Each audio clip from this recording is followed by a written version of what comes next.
Hi, my name is Stevie Cram. I am a Bachelor's of Christian Studies student at the college at Southeastern. Um, I will be doing a report on a book called The Pathfinder about the missionary David Livingstone.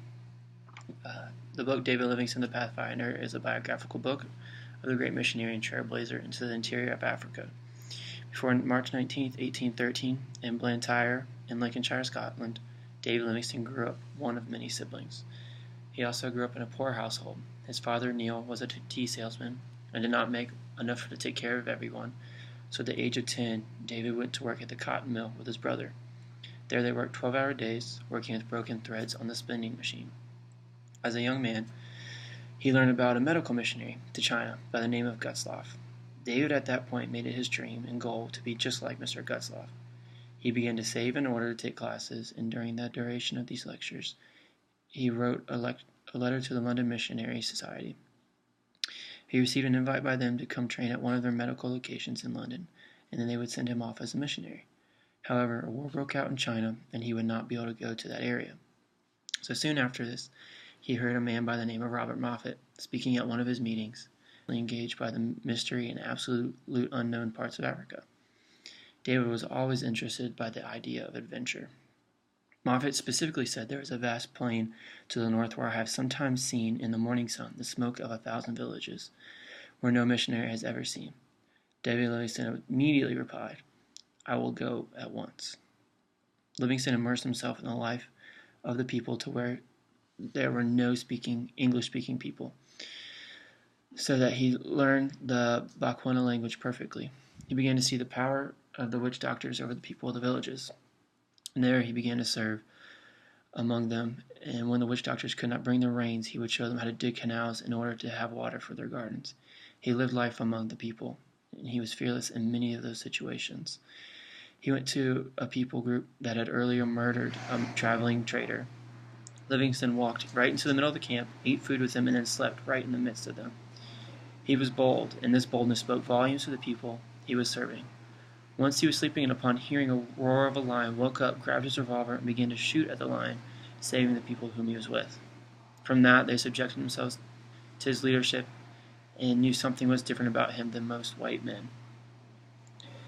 David faced starvation many times, so much so that by the end of his life, he was just the skeleton of a man who originally came to Africa. On his quest to map out the interior of Africa, he would often find himself at the point of the spear at times. He faced diseases and sickness in order that he could reach the people with the gospel. He suffered from malaria and internal bleeding caused by dysentery, but he died on his knees praying to his Father in heaven.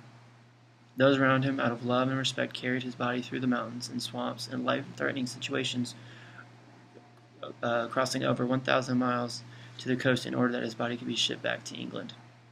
Before doing so, they removed his heart and placed it under a tree because they said his heart was truly in Africa. My personal reaction to this book is, first and foremost, the magnitude of David Livingstone's impact. He was called the friend of Africa. The continent of Africa is enormous, and this man is considered his friend. In a time where there were no technological advances like we know today, he did all of his relationship building with Africa through traveling, mainly by foot. He rescued slaves from slavery. He saw firsthand the devastation of slavery, and he, being one man, had decided to do something about it. And later his writings and journal entries would help raise a lot of attention towards the abolition of slavery. He did so much for Africa by also just geographical exploration and helping be able to unite it instead of it being just a cluster of known areas and a lot of unknown areas. The greatest thing he did for Africa was opening up the interior to Christian missions. He made the known unknown to the Christian culture so that the people of Africa might know God. This is the greatest gift he could have given to Africa by accelerating Christian missions in that area of the world. The boldness of David Livingstone and the courage he had for the gospel is astounding. Whether he would place himself in dangerous situations or somehow find himself in one, he was bold, and because of that boldness, he was a leader of men. People want to follow someone who is like that. It gives them confidence in what they're doing and what they're following, who they're following. This also opened up more opportunities for the gospel because people will be more apt to listen to someone of that temperament. But also, if he not been bold in some situations then others would have never been met with the gospel. It is obvious from early on in the book that even as a child, David Livingstone was an adventurous person. He also was capable of handling, both physically and emotionally, many things. He would walk for miles and miles every day and worked in terrible environment and would go to school as a child and a young person. Some of the things he had to do would be considered inhumane today and even impossible, but he handled them and took them in stride. This challenged me to examine myself and how I may consider to be more bold, and that was just an everyday thing for David Livingstone. Another attribute that is so lost in the world today is the unwavering persistence of David Livingstone. He was attacked by lion, attacked by people, attacked by the elements. However, he still persisted on. That is something that even today in missions, some of those situations will not be accepted. People would come home if one of these things happened, but he continued to persist no matter what was thrown his way. This, I think, can be answered in the fact that he made Africa his home.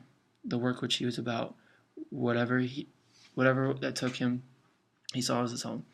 So there was no longing to be elsewhere other than where God had him. This is something that many can learn from today in ministry. Oftentimes when things simply are not what we want them to be in life and ministry, we give up and you not try anymore. If we cannot get over simple things, then the gospel will never be shared. There was a couple things I found in the book, and even about David Livingstone, I found somewhat disappointing. It was how he handled his family situation. He was a husband and a father, and his wife attempted to follow him, but eventually ended up being the death of her. And he never really tended to his children after her death. It seemed that his missions in Africa always came first. Unfortunately, this was at the cost of his family.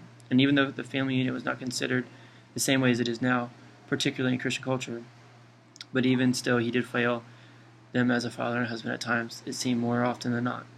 In Christian missions today, this is not something that should be condoned, because the mission of family is one of the greatest missions God can give a man. The book, all in all, was a good collection of the events that happened in the life of David Livingstone, the perils of his journey, and it is done so with explicit detail so that the reader feels like it was right there along for the ride. There also is not a lot of questions regarding the gaps between events. It had a good progression of events, and all of it flowed together nicely. This is a must read for those interested in missions, and particularly African missions.